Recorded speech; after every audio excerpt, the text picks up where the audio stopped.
이번 시간에는 HTTP 메소드와 robots.txt에 대해서 알아보겠습니다. 안녕하세요. 저는 본 강의의 발표와 자료를 맡은 이진형입니다.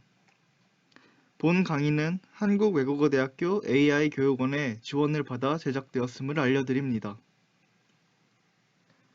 크롤링을 하기 위해 알아두어야 할 두 가지 개념, HTTP 메소드와 robots.txt에 대해서 알아보도록 하겠습니다. HTTP 메서드를 설명하기 앞서 HTTP에 대해서 간단히 알아보도록 하겠습니다. HTTP는 하이퍼텍스트 트랜스퍼 프로토콜의 약자로 서버와 클라이언트가 인터넷상에서 데이터를 주고받기 위한 프로토콜을 의미합니다. 프로토콜이라는 단어가 다소 생소하게 느껴질 수 있을 텐데요. 네이버에 검색해보면 프로토콜은 통신 규약을 의미한다는 것을 알 수 있습니다. 사실 규약이란 단어도 실생활에서 그리 많이 사용되는 단어가 아니죠. 그래서 규약도 검색해 보았습니다. 규약은 조직 안에서 서로 지키도록 협의하여 정해놓은 규칙 또는 약속을 의미합니다. 즉, 쉽게 말해 HTTP 프로토콜은 인터넷상에서 데이터를 주고받기 위해 미리 정해놓은 일종의 규칙, 약속이라고 보시면 됩니다. HTTP 프로토콜은 다음과 같은 특징을 가지고 있습니다. 우리는 HTTP 프로토콜을 이용하여 HTML 이미지, 동영상, 오디오, 텍스트 등 다양한 종류의 데이터를 전송할 수 있습니다. 이러한 HTTP 프로토콜은 클라이언트 서버 모델을 따르며 하이퍼텍스트, 즉 링크를 기반으로 데이터를 전송하거나 데이터에 접근할 수 있습니다. HTTP 프로토콜에 대해 조금 더 구체적으로 알아보기 위해 클라이언트 서버 모델을 알아보려고 합니다. 두 개의 컴퓨터가 서비스를 요청하는 클라이언트 측과 서비스를 제공하고 자원을 관리하는 서버 측의 관계로 연결되어 있는 것을 클라이언트 서버 모델이라고 합니다. 일반적으로 웹 브라우저인 클라이언트에 의해 전송되는 메시지를 요청, request라고 부르며 그에 대해 서버에서 응답으로 전송되는 메시지를 응답, response라고 부릅니다. 클라이언트와 서버는 이러한 요청과 응답을 주고받으면서 데이터를 주고받는 것입니다.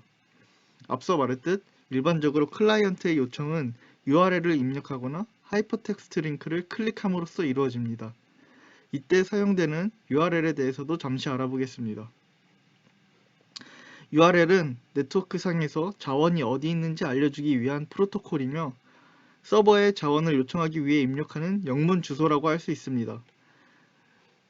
URL의 구조는 크게 프로토콜, 호스트네임, 자원 경로, 그리고 쿼리로 이루어집니다. 저희가 가장 눈여겨봐야 할 부분은 바로 쿼리 부분입니다. 쿼리는 물음표 뒤에 위치하며 이퀄로 구분된 키와 밸류의 쌍으로 표기됩니다. 키와 밸류의 쌍이 여러 개일 경우 AND 표시, &를 이용하여 여러 쌍의 키와 밸류를 표기할 수 있습니다. 이는 중요한 부분이니 눈여겨보시기 바랍니다. 클라이언트가 서버에 요청을 보내는 방법을 흔히 HTTP 메소드, HTTP 요청 메소드라고 합니다. 바로 저희가 이번 시간에 핵심적으로 배우려는 부분이 바로 이 부분입니다. 실제로 HTTP 메소드에는 여러 종류가 있지만 저희는 이번 시간에 가장 중요한 두 가지 방법인 get과 post에 대해서 알아보려고 합니다. 제가 앞에서 쿼리를 강조한 이유는 바로 이 쿼리가 get 메소드에서 사용되기 때문입니다. 그러면 먼저 get 메소드에 대해서 살펴보겠습니다. 말 그대로 get은 데이터를 가져올 때 사용하는 메소드입니다. 사용자가 데이터를 읽거나 검색하기 위해 이미 존재하는 데이터를 서버로부터 단순히 가져와 달라고 요청하는 것입니다. 이때 서버의 값이나 상태는 바뀌지 않습니다. 필요한 모든 데이터를 URL, 즉 쿼리에 포함시켜 서버에 요청하기 때문에 데이터가 다른 사람에게 노출될 가능성이 있습니다. 따라서 보안이 그리 중요하지 않은 곳에 주로 사용됩니다. 그림처럼 get 방식은 URL 상에 서버로 전송하는 데이터가 포함이 됩니다. 그러면 실제 사이트에서 예를 한번 보여드리겠습니다. 온라인 쇼핑몰 사이트 다나와에 맥북이라는 키워드를 검색했을 때 이 URL 쿼리 부분에 맥북이라는 키워드가 고스란히 노출되는 것을 볼 수 있습니다. 그러면 여기서 해당 맥북이란 키워드를 그램으로 바꿔서 URL을 입력하면, 즉 서버에 요청을 하면 그램과 관련된 데이터들이 다시 전달받게 됩니다. 이번엔 F12 개발자 도구로 들어가서 조금 더 자세히 살펴보도록 하겠습니다. 해당 화면에서 F12를 누르고 네트워크 탭에 들어가서 F5 새로 고침을 눌러줍니다. 그리고 이 현재 URL과 동일한 URL 요 맨 윗부분에 있는데요. 이것을 클릭하고 확인해 보면 이 요청 메소드, 리퀘스트 메소드는 get 방식인 걸 확인할 수 있고, 맨 아래로 내려가서 이 쿼리 스트링 파라미터를 확인하면 저희가 입력한 그램이 이 k1의 값으로 들어간 것을 볼 수 있겠죠. 여기 이외에 다른 키와 밸류쌍도 있는데 이것은 크게 중요한 부분이 아니고, 이 해당 서버에 요청된 값이 이 URL에 입력된 값과 동일하다는 것을 확인하시면 되겠습니다. 이것이 바로 get 방식이고, get 방식은 URL을 통해 데이터를 서버에 전달한다는 것을 확인할 수 있었습니다. 포스트의 사전적 의미는 아시다시피 붙이다, 제출하다입니다. 일반적으로 누군가가 어느 곳에 서류를 제출한다면 그것은 해당 정보를 제출하여 그곳에 추가하기 위한 것입니다. 이처럼 포스트는 데이터를 서버로 제출하여 추가, 수정하기 위한 방식입니다.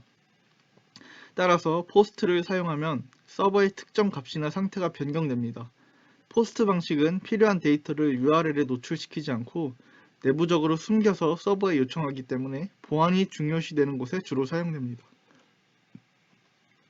그림처럼 포스트 방식은 URL 뒤에 아무런 정보도 붙지 않습니다. 이것도 실제 사이트에서 한번 확인해 보겠습니다. 이번엔 다나와 로그인 페이지로 가보겠습니다. 우선 F12 개발자 도구 네트워크 탭에 들어가서 Preserve Log라는 이 칸을 체크 표시해 주도록 하겠습니다. 이는 F5 새로 고침을 눌러도 이전 로그 기록이 지워지지 않고 그대로 남아있도록 설정하는 것입니다. 그리고 비밀번호에 일부러 틀린 비밀번호를 입력해 보겠습니다. 파일들을 잘 찾아보시면 이 로그인이라고 써있는 파일이 생겼고, 세부 정보를 클릭해 보면 저희가 서버에 요청한 URL이 기록되어 있습니다. 또한 이 리퀘스트 요청 메소드에 get이 아닌 post가 입력되어 있는 것을 확인할 수 있습니다. 즉, 이 로그인 페이지는 포스트 방식으로 서버에 요청한 사실을 확인할 수 있습니다. 이 또한 맨 아래로 내려가 보면 제가 입력한 아이디와 비밀번호가 이 폼 데이터에 담겨서 내부적으로 숨겨서 서버에 보내졌다는 것을 확인할 수 있습니다. 이것이 바로 포스트 방식입니다. 이처럼 get과 post는 특정 정보를 함께 서버에 보내 요청한다는 점에서 유사하지만 차이점도 명확합니다. 따라서 상황에 맞게 적절한 방법을 사용하는 것이 중요합니다. 정리하자면 get은 URL을 통해 정보를 전달하기 때문에 보안이 덜 중요한 경우나 키워드 입력처럼 보낼 데이터가 적은 경우에 사용해야 합니다. 만약 로그인 정보를 get으로 처리한다면 아이디나 비밀번호처럼 중요한 정보가 URL에 담기게 되고, 그 URL을 사용자가 무심코 다른 곳에 공유할 경우 심각한 보안 문제가 발생하게 됩니다. 따라서 이 경우엔 반드시 post를 사용해야 합니다. post는 일반적으로 폼 태그를 이용하여 내부적으로 데이터를 전송할 때 사용합니다. URL에 방대한 양의 데이터를 담아 전송하기는 어렵기 때문에 긴 글을 작성하고 저장할 때는 post를 사용하는 것이 효과적입니다.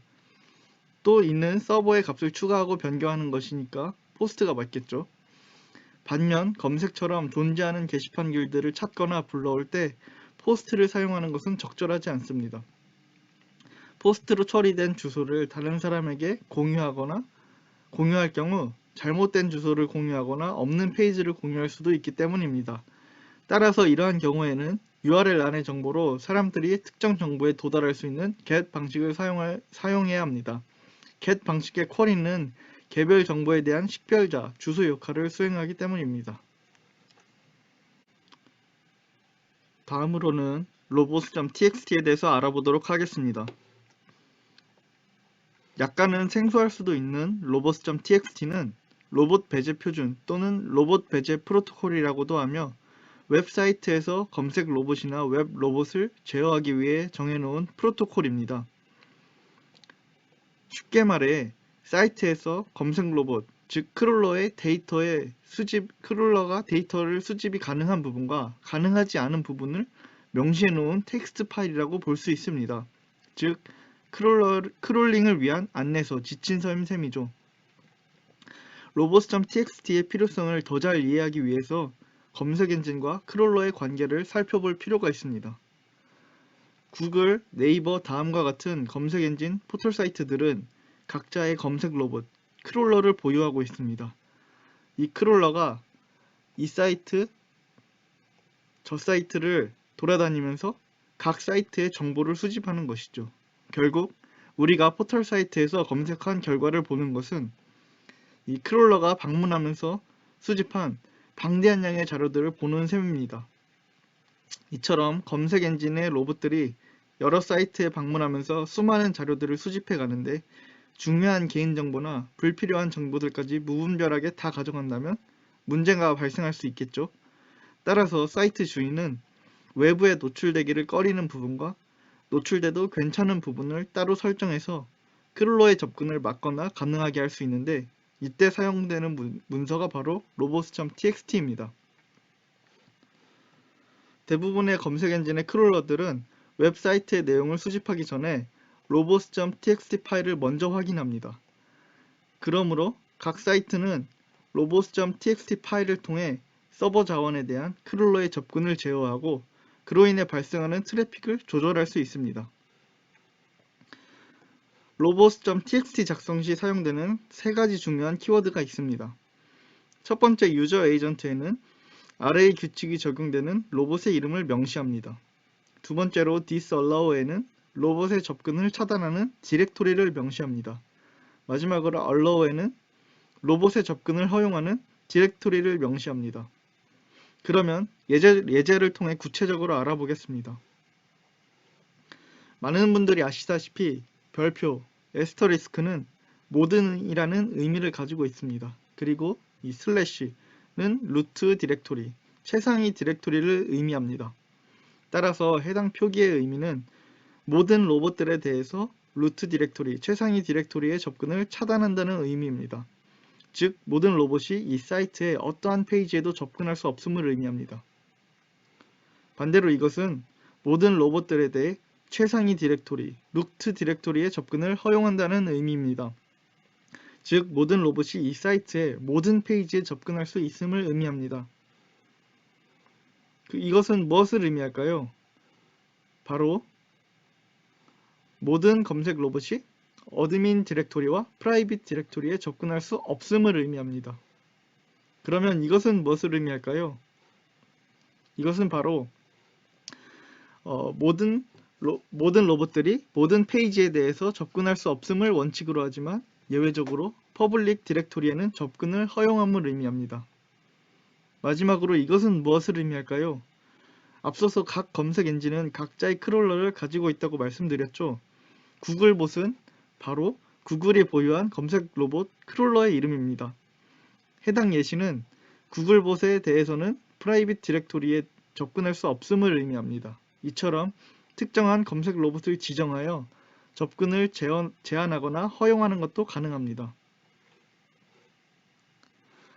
이것은 안전한 크롤링을 하기 위한 팁인데요. 하나 알아두어야 할 점은 robots.txt가 의무사항이 아닌 권고안이라는 것입니다. 따라서 robots.txt가 완벽한 보안을 보장하지는 않으며 뒤집어서 이야기하면 검색 로봇이 이를 완전히 지켜야 할 의무는 없다는 것입니다. 하지만 실제로 거대 포털 사이트부터 각자의 robots.txt를 명시하고 있고 그들도 이를 준수하여 정보를 수집합니다. 그런 데는 다 이유가 있겠죠? robots.txt를 지킬 의무는 없다고 하지만 이를 지켜주는 게 약속이고 상식이며 서버 주인 입장에서는 원치 않는 크롤링이 들어오는 상황에서 해당 클라이언트에게 계속 서비스를 제공할 의무는 없습니다. 따라서 robots.txt에서 접근하지 말라고 명시된 루트에 계속 크롤링을 시도할 경우 서버에 의해서 IP 차단을 당할 수가 있고 추가적인 문제들을 야기할 수 있습니다. 그러므로 개인들도 크롤링을 하기 전에 한 번씩 robots.txt를 살펴보고 서비스를 제공하는 사이트에서 크롤링을 자제해달라고 명시된 부분은 가급적 피해서 크롤링을 진행하는 것이 바람직합니다. 또 주의를 기울여야 할 부분이 하나 더 있습니다. 바로 서버에 요청을 보내는 주기인데요. 파이썬을 이용하여 크롤링할 때 쉬지 않고 특정 사이트에 계속 요청을 보내다 보면 해당 서버에 부하가 걸리고 사이트는 이를 비정상적인 움직임 또는 비정상적인 요청으로 간주해 IP를 차단할 수 있습니다. 따라서 웹서버에 부하가 걸리지 않도록 이 타임 모듈을 이용하여 슬립 함수를 사용해 요청을 보내는 중간중간에 쉬는 시간을 두는 것이 좋습니다. 이 두 가지만 기억을 한다면 보다 안전하고 선을 넘지 않는 크롤링을 하여 여러분들이 원하는 데이터를 가져오실 수 있습니다. 꼭 주의해 주시길 바랍니다. 그럼 정말 마지막으로 robots.txt를 직접 확인하는 방법을 알려드리고 마무리하겠습니다. 크롤러가 사이트에 방문해서 가장 먼저 robots.txt 파일을 확인해야 하므로 이것은 루트 디렉토리에 존재해야 합니다. 따라서 URL, 호스트네임 다음에 오는 이 패스 부분에 루트 디렉토리를 먼저 입력하고 그 다음에 robots.txt를 입력하면 robots.txt가 등장하게 됩니다. 실제 사이트에서 같이 한번 확인해보고 강의를 마치도록 하겠습니다. 네, 우선 구글에 접속한 뒤 www.google.com 하고 루트 디렉토리 하고 robots.txt를 입력해 줍니다. 짠! 뭔가 엄청 많고 복잡해 보이죠? 저희는 다 확인할 수는 없기 때문에 상위에 있는 거 일부만 확인해 보도록 하겠습니다. 이 부분을 살펴보면 아까 배웠던 것처럼 모든 검색 로봇에 대해서 이 서치 디렉토리의 접근을 제한한다 라는 의미고요. 여기 아래 allow가 있으니까 이 서치 디렉토리 안에 about 디렉토리 그리고 static 그리고 how search works에 대해서는 예외적으로 접근하는 것을 허용한다 라는 의미입니다. 나머지는 각자 궁금하시면 살펴보는 거로 하고 다음 사이트도 한번 가보겠습니다. 다음으로 가보겠습니다. 다음넷으로 가서 이렇게 URL이 있을 경우에는 그냥 간단하게 robots.txt만 입력해 주시면 됩니다. 이거는 구글과 다르게 엄청 간단하죠. 이것도 한번 해석을 해보겠습니다. 이건 아까 예시에서도 본 건데요.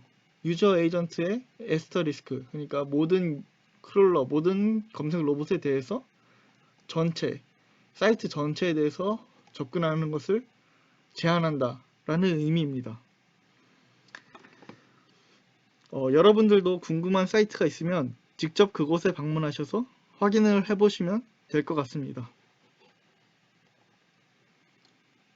그럼 이것으로 강의를 마치도록 하겠습니다. 감사합니다.